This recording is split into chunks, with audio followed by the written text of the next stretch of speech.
Welcome to the Echoes of Ihsan Podcast, everyone. Today we're embarking on a deep dive into a topic that's captivated, well, hearts and minds, I guess you could say, for centuries. Descriptions of paradise. Oh, yeah. Specifically, as detailed in Sunan al Tirmidhi, Volume 4, I think we're all kind of curious about what might be waiting for us, in the afterlife. Yeah, and I mean, I think it's something that all peoples have pondered for a long time. And, these Islamic descriptions offer a fascinating window into that realm. Absolutely. And, as I was reading through these passages, I was really struck by how vibrant and detailed the descriptions are. It's not just this vague idea of heaven. It's a world that's meticulously painted, with vivid imagery. Yeah, I mean, the text doesn't hold back when it comes to describing, especially like the splendor of paradise, like its natural wonders. Yeah, like the image of trees with trunks of pure gold. Mm. That's from Hadiths 25:25. It's almost impossible to wrap your head around that kind of opulence. Yeah, well, I mean, gold in Islamic symbolism has always represented something beyond its monetary value, right? I mean, think about purity permanence, something that resists decay. It's like the text is telling us that the beauty of paradise is not fleeting; it's everlasting. Yeah, and it's not just one or two trees, it's every tree. Imagine walking through this forest and the sunlight's catching on golden bark everywhere you look. Yeah, yeah, that's something, right? And then it takes it even further with Hadith 2538. It says that even a tiny glimpse of paradise would outshine the beauty of all the earth and heavens combined. It's almost like trying to describe the ocean to someone who's never seen it. Words just can't capture it. I think that's exactly the point. It's this deliberate attempt to convey that paradise is beyond human comprehension.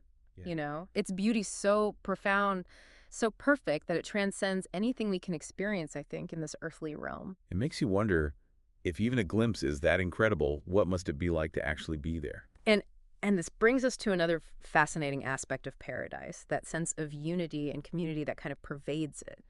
Hadith 2537 describes the people of paradise as being united. Their hearts are, like, as one. In this world, we're constantly struggling with division and conflict. Yeah. But in paradise, it's all about harmony, Mhm. understanding. Yeah. It's a perfect reflection of the unity of God, I think. Yeah. Just as all creation is united under the one God, so too are the people of paradise united in their love for him and for one another. And I love the detail about how they spend their time there. Yeah. The text mentions they glorify God together, morning and evening. This highlights the spiritual aspect of paradise, right? Okay. It's not just a place of leisure and enjoyment, but it's a place of deep spiritual connection and fulfillment, where the soul finds its ultimate purpose in worshiping and remembering God. And here's where it gets really interesting. The text also talks about hardships Oh, yeah. surrounding paradise, Yeah. specifically Hadith 2560, and that caught me off guard. I was expecting descriptions of endless feasts and rivers of honey, not hardships. Well, I mean, it might seem counterintuitive at first, right? Because we tend to think of paradise as a place of pure ease and bliss, Why would there be hardships? Right. But that's the beauty of these texts. They challenge our assumptions and push us to think deeper. Yeah. The hardships aren't like punishments. They symbolize the challenges, the sacrifices one must endure in this life to attain paradise. So it's like saying the journey to paradise isn't a free ride. It requires effort, patience, a willingness to overcome obstacles. Yeah, precisely. And to emphasize this point, the text contrasts it with the idea that hell is surrounded by desires. The path to hell is paved with instant gratification and pursuit of worldly temptations. It's a reminder that our choices in this life have real consequences, shaping not only our present, but also our eternal destiny. And this brings us to a crucial question, I think. What are the specific acts, the acts of Ihsan, that lead to paradise? What does it take to navigate those hardships and reach that state of ultimate bliss? Well, Hadith 2566 offers an answer, a compelling one. It states that even angels, they envy those who consistently pray, who lead with fairness, and who fulfill their duties to both God and to their fellow humans. That's fascinating, suggesting that, the most virtuous deeds aren't these grand gestures, but rather the consistent everyday acts of, devotion, kindness. Exactly. It's about integrating these acts of Ihsan into the fabric of our lives. And the text goes on to illustrate this principle with some really powerful examples. Like what? Well, take Hadith 2123, for instance. It compares freeing a slave at the time of death to giving a gift when one has plenty. That's a striking analogy. It emphasizes the importance of compassion, generosity, even as we're, approaching our own mortality. Yeah. Exactly. It's a reminder that our capacity for kindness and good deeds should extend until our very last breath. And there's another powerful example in Hadith 1925, which highlights the importance of sincere advice and guidance. Tell me more about that. So this Hadith states that offering sincere advice to every Muslim carries the same weight as prayer and charity. Wow, that's really profound. Right. It elevates the act of guidance to a level we might not always consider. Right. It underscores the vital role of community and the profound responsibility we have to support and uplift one another. And what's striking is that these acts of ihsan, these paths to paradise, they're accessible to everyone, regardless of their wealth or social standing. And that brings up a really crucial point. The text challenges that common assumption that material wealth equals, the ultimate measure of success or happiness. Yeah. In fact, Hadith 2375 goes so far as to pronounce a curse upon those who become enslaved to, like, the pursuit of worldly possessions. Yeah. Strong language. And it's important to understand this within the broader context of Islamic teachings, right? True wealth in Islam isn't defined by the accumulation of possessions, but by the state of one's heart. So it's not about rejecting wealth altogether, but ensuring that it doesn't become an obstacle on your spiritual journey. Exactly. It's about finding that balance between enjoying the blessings of this world and remaining detached from them, recognizing their temporary nature. Hadith 2376 offers this fascinating anecdote that kind of illustrates this perfectly. It tells the story of Abu Hashim. On his deathbed, he's expressing concern about leaving behind a small amount of money. Yeah, and it's a perspective we rarely encounter today, right? Here's someone who, by worldly standards, would be considered poor, yet he's worried about the potential negative impact of even a small amount of wealth. It makes you really question, like, your own relationship with material possessions. It certainly does. This story highlights that radical shift in perspective Islam offers on wealth and attachment. It emphasizes that true contentment stems from gratitude and detachment, not from, like, external possessions. And this brings us to another compelling theme, the power of simple living. Hadith 2358 offers a powerful example. It states that even the Prophet Muhammad's family, they went without bread for days at a time. That's such a striking image. It humanizes the Prophet Muhammad in a way that really resonates. It reminds us that even those closest to God face, trials and hardships. This story really illustrates the Prophet Muhammad's humility and his commitment to a life free from material excess. And that message is so relevant today, especially with the world constantly telling us that happiness equals, having more things. Absolutely. And this ties back to the hardships surrounding paradise. How so? By embracing simplicity, detaching from material excess in this life, we prepare ourselves for the challenges and sacrifices required to attain paradise. Yeah, that's a really powerful connection. It kind of redefines our understanding of both hardship and reward. Yeah. As we've delved into these descriptions of paradise, it's impossible to ignore the contrasting imagery of hell. Hadith 2579 paints a vivid and frankly a terrifying picture of the suffering that awaits those who choose a path of disbelief and wickedness. It says the molar teeth of a disbeliever in hell are the size of Mount Uhud.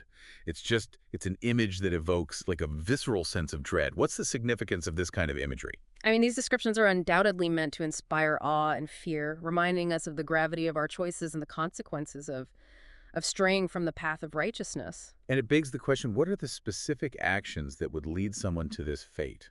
Well, the text doesn't explicitly list every action that, warrants punishment in hell, Yeah. but it emphasizes the importance of faith, righteous conduct, and fulfilling one's obligations to God and to humanity. But amidst these descriptions of hell's torment, are there any glimmers of hope? Any possibility of redemption? Oh, absolutely. Even within the context of hell, the text highlights God's infinite mercy and compassion. Hadith 2584 recounts the story of a man who, despite a lifetime of sin, finds forgiveness through a single act of kindness, giving water to a thirsty dog. And that act of compassion becomes his salvation. That's beautiful. Yeah. It's a reminder that even the smallest act of kindness, can hold immense weight in the eyes of God, and that his mercy extends to all, even those who have strayed. It's a powerful testament to the transformative power of repentance and the boundless reach of divine forgiveness. And Hadith 2590 offers another profound message of hope. It states that even those who enter hell will eventually be removed from it through the intercession of the Prophet Muhammad. That's comforting. It speaks volumes about the Prophet Muhammad's compassion and his dedication to the well-being of all humanity. Yeah, it illustrates the concept of intercession, right? The idea that those close to God can plead for mercy on behalf of others. It's a reminder that even amidst suffering and despair, the possibility of redemption and forgiveness always exists. As we explore these contrasting realms, it's hard not to feel a sense of awe at the vastness of creation. Yeah.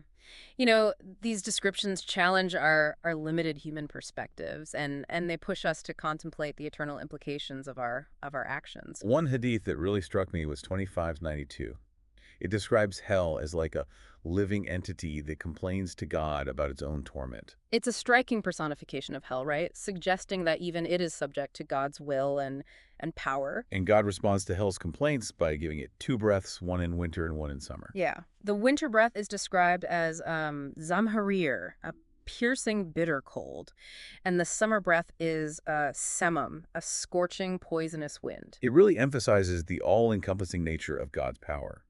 Even the elements are imbued with a sense of torment in hell. Exactly. And amidst these descriptions of torment, there's this profound message about God's justice and the consequences of choosing a path that leads away from him. They make you think about the weight of your choices in this life. Absolutely. And speaking of choices, Hadith 2096 offers a compelling narrative about the last person to leave hell and the last person to enter paradise. This sounds intriguing. So this hadith depicts a man brought before God and asked to account for even his smallest sins while his larger sins are concealed. It's a moment of intense scrutiny, vulnerability, a testament to God's meticulous justice and profound mercy. It's a reminder that no action, no matter how small, escapes God's notice. Yeah. But it also suggests that he's not seeking to punish, but rather to offer a chance for redemption. Exactly. And what's remarkable is that for each of this man's sins, he receives a reward. It's as if God is actively seeking any opportunity to grant him forgiveness and entry into paradise. It's beautiful. It illustrates God's grace and his desire to forgive. Yeah. This leads to a poignant moment in the hadith. Overwhelmed by God's mercy, the man exclaims that he's done things he doesn't even remember. And God, in his infinite wisdom, responds with a profound question. What does he ask? He asks, "Did you think you would meet me?" Wow. That's a question that kind of goes beyond any specific religion or belief system. Forces us to confront the ultimate reality that we will all stand before our Creator and account for our deeds. Exactly. In that moment, all our worldly pursuits, possessions, they fade into insignificance. What matters is the state of our hearts, the choices we've made, Yeah. It's a very humbling thought. It strips away all pretense. Yeah. And leaves us bare before the one who knows us better than we know ourselves. But even in that vulnerability, there's hope.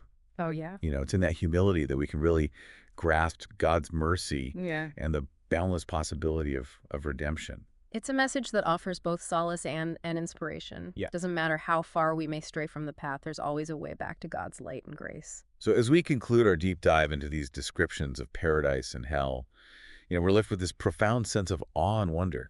We've journeyed through these realms of, unimaginable beauty and torment. We've heard stories of hope and despair, justice and mercy. And what emerges from this exploration is a tapestry, I think, woven with these threads of God's infinite power, wisdom, and compassion. It's a tapestry that invites us to, reflect on our own lives, to examine our hearts and strive for a path that leads us closer to the divine. These descriptions, they're not meant to be taken literally, but as powerful metaphors. Yeah. They illuminate the consequences of our choices. They challenge us to think about what really matters, to prioritize our spiritual growth and to cultivate a deep sense of gratitude and humility. And ultimately, they point us towards the one who created both paradise and hell, reminding us that our ultimate destination lies in his hands. So as we go about our daily lives, let's try to carry these reflections with us. Let's strive to embody the qualities that lead to paradise: compassion, generosity, humility, a sincere desire to please our Creator. And let us always remember that no matter how far we may wander, God's mercy remains a constant beacon, guiding us back to the path of righteousness. Thank you for joining us on this deep dive into the descriptions of paradise and hell. May this exploration inspire us to live lives filled with purpose, meaning, and a deep connection with the divine. Until next time, may peace and blessings be upon you all.